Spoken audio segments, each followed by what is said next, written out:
I can't change it now. Those 5 words, uttered with the casual indifference of a man swatting a fly, were all it took to derail a career I had poured my heart and soul into.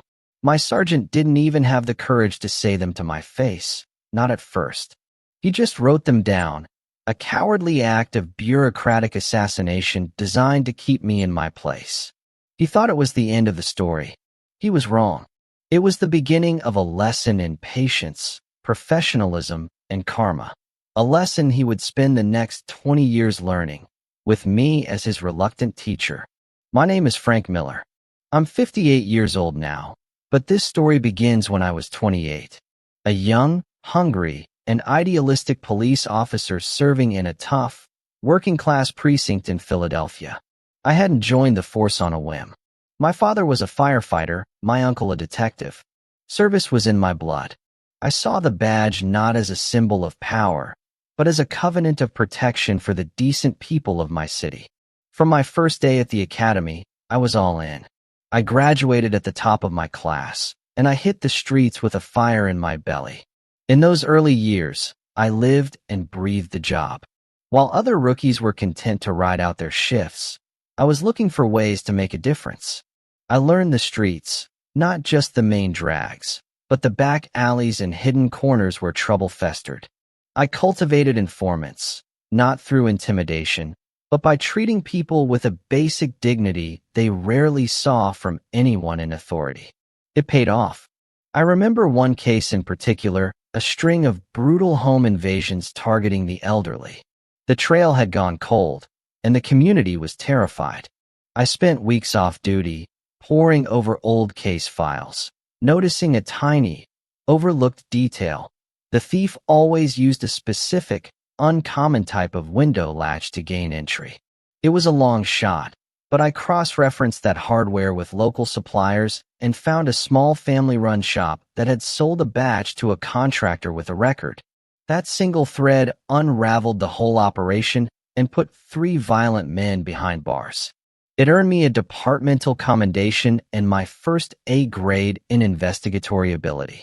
My appraisals were always glowing, not because I was a suck-up, but because my results were undeniable. I was on the fast track, and my sights were set on making detective. That was the plan. But the plan didn't account for Sergeant Rick Peterson. Peterson was a cautionary tale in a blue uniform. He was a man who had somehow failed upwards, a barnacle of incompetence clinging to the hull of the department. He was living proof that putting in your time was sometimes valued more than putting in the work. The running joke in our precinct, a line whispered over lukewarm coffee in the break room, was that Peterson's men would follow him anywhere, but only out of morbid curiosity. It was funny because it was true. He was famous for giving contradictory orders during a single radio transmission or for conveniently being called away to a meeting moments before a high-risk warrant was served. He wasn't interested in policing. He was interested in the idea of being a police commander. His ambition was a desperate, clawing thing, completely disconnected from any actual talent. He spent more time polishing his shoes and schmoozing with the brass from other divisions than he did reviewing his own officers' case files. And his primary political strategy seemed to be ensuring that no one on his squad, especially not a young, high-performing officer like me, ever outshone him. The first sign of trouble was the silence. My annual appraisal was due, and I was looking forward to it. It was my ticket to the detective's exam, the formal recognition of another year of hard work. The procedure was sacrosanct. Your sergeant completes a draft, discusses it with you point by point, you add your comments, you both sign it, and only then does it go up the chain of command. It's a system designed to prevent exactly what Peterson was about to do. For a week, I saw him dodging me in the hallways. When I try to ask about the appraisal, he'd suddenly remember an urgent phone call or wave me off with a "not now, Frank. I'm swamped." Then one afternoon, I saw my file, not in the in-progress tray on his desk, but in the outgoing mail basket, sealed in an envelope addressed to the chief inspector's office. A cold dread washed over me. He'd sent it without ever speaking to me. I didn't have to wait long to see the damage. The next morning, I was summoned to the office of Chief Inspector Evans. Evans was a good man, a cop's cop who had come up through the ranks and knew the streets. He had a reputation for being tough but fair. He gestured for me to sit down, his face etched with a frustration that seemed bigger than just my situation.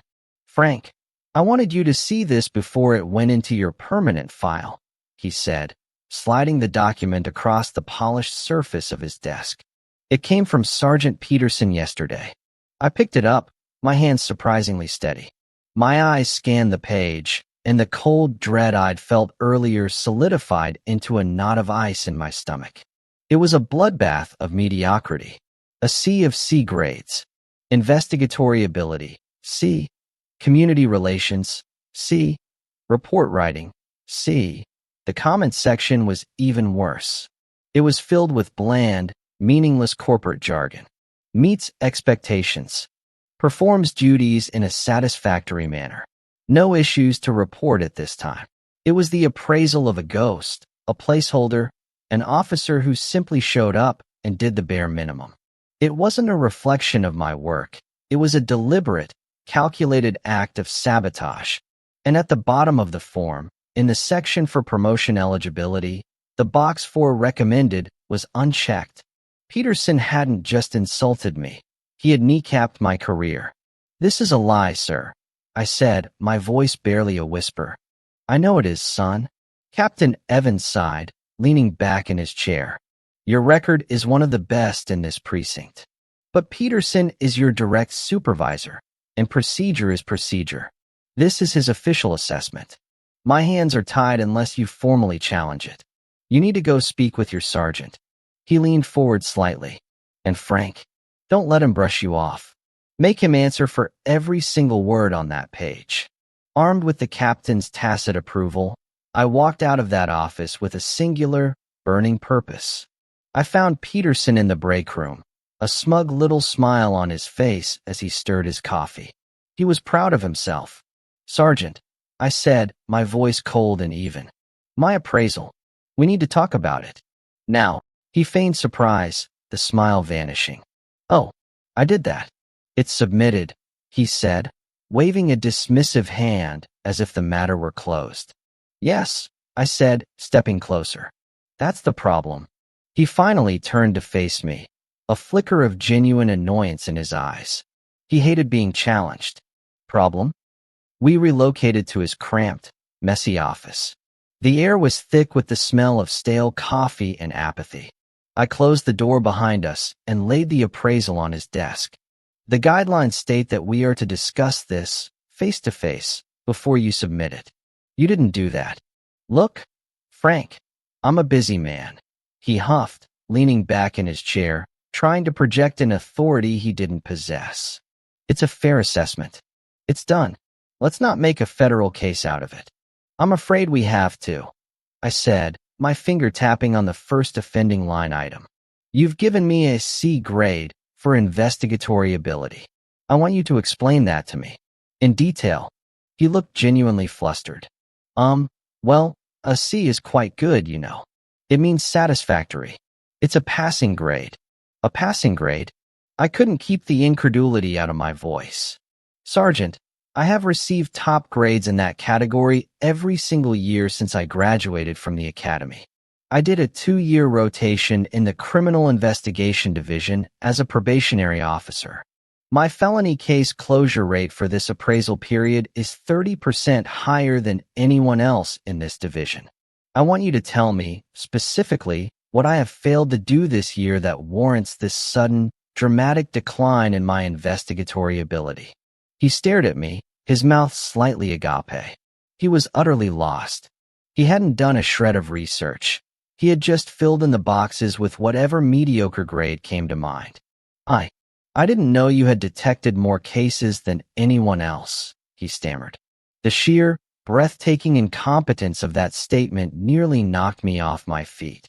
"Well, perhaps that's something you should know, given that you hold a supervisory rank," I said, the sarcasm sharp as a razor. And it's certainly a piece of information I would have brought to your attention if you had followed the most basic procedures of your job and discussed this with me before submitting it. He deflated like a cheap balloon, all his bluster gone, replaced by a sullen, childish pout. He fell back on the only cowardly defense he had left. A C grade is still good, though. I can't change it now. Oh, you can, I said, my voice dangerously quiet. And you will. We went through the entire document like that, a painstaking, brutal dissection of his incompetence. For every C grade, I presented a mountain of countervailing evidence, arrest statistics, copies of commendation letters, printouts of successful case files I had personally closed. For every bland, generic comment, I demanded a specific, concrete example of my performance that justified it. He could provide none. He squirmed in his chair, shuffled papers, and avoided my gaze. He knew he'd been caught. His lazy, jealous power play had been exposed by simple facts. By the end of the hour, his shirt was stained with sweat, and his face was pale.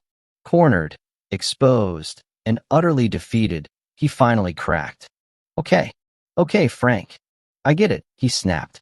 I'll take another look at it. I'll reassess it. I'm still waiting for that reassessment. He never did it, of course. He buried the issue in paperwork, stonewalled the grievance process, and waited for me to give up. He misjudged me. The injustice of it all lit a fire in me. I requested a transfer, and with Captain Evans's blessing, I was moved to a precinct on the other side of the city. It was the best thing that ever happened to me.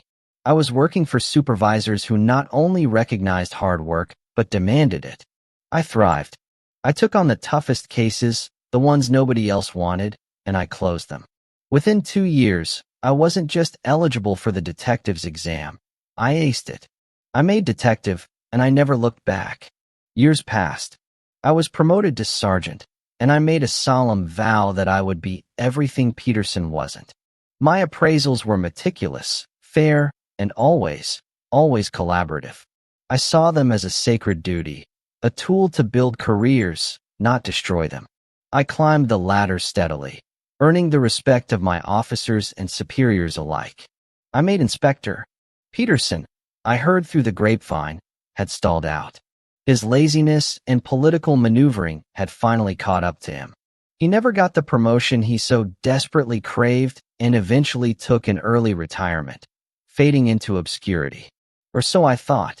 Fast forward 20 years. I was now a seasoned commander, and I was given a new, challenging assignment.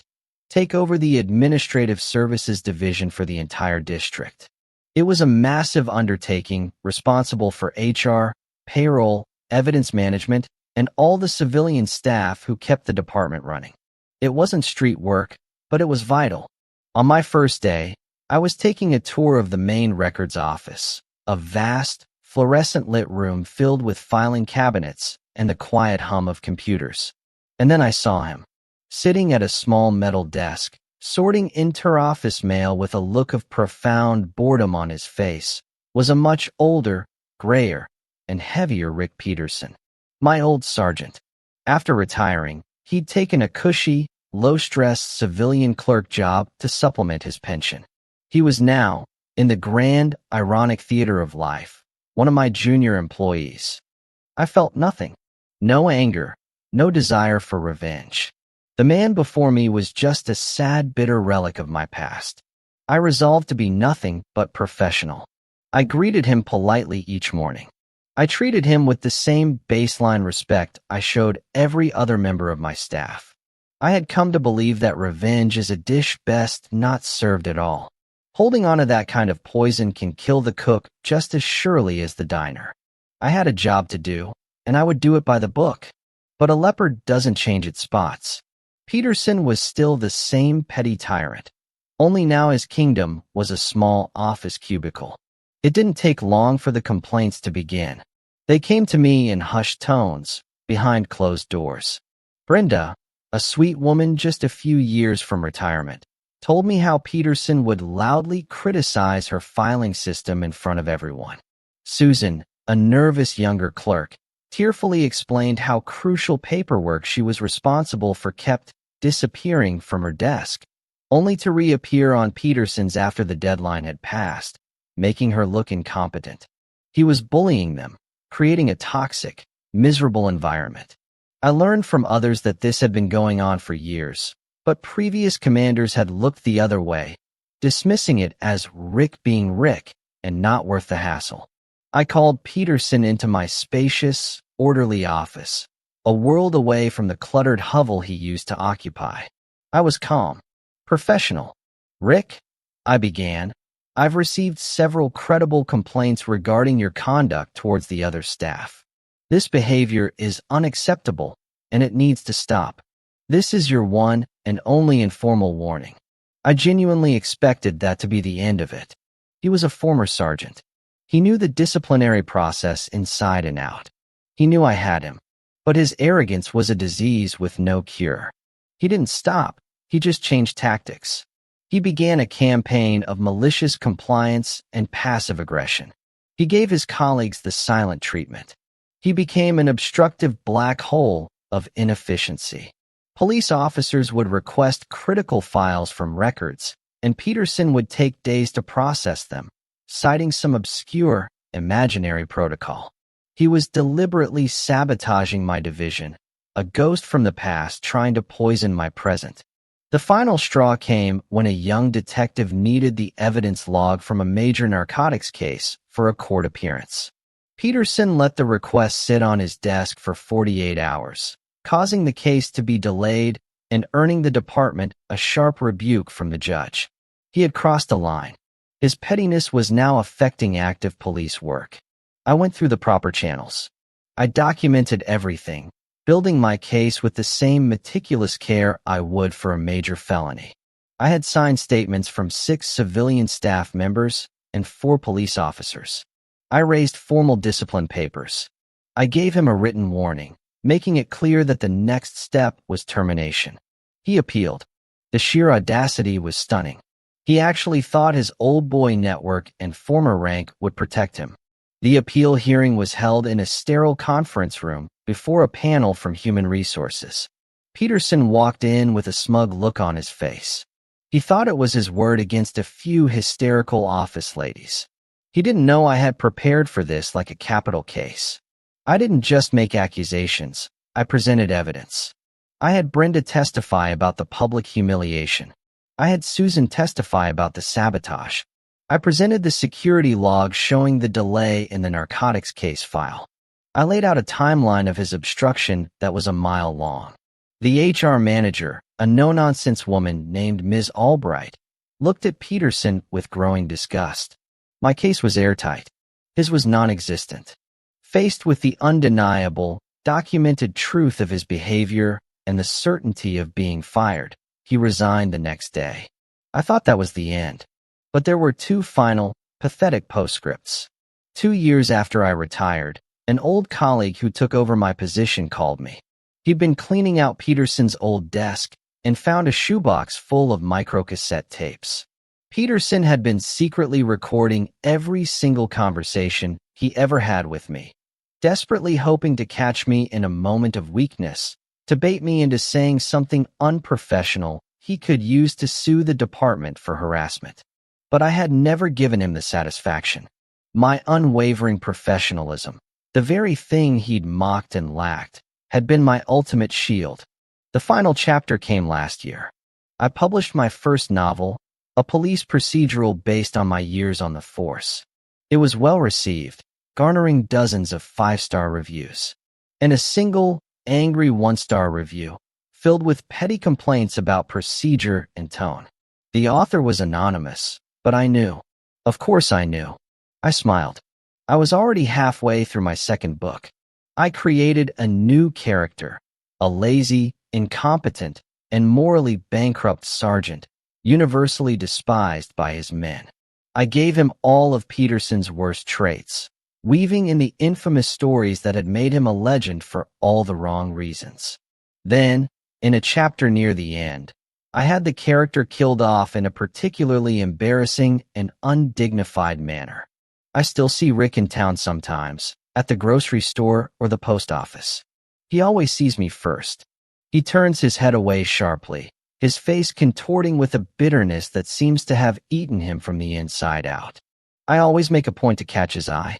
I nod, I smile, and I always say, loud enough for him to hear, "Hello, Rick." I never get an answer, and I don't need one. I will always be professional. After all, I won.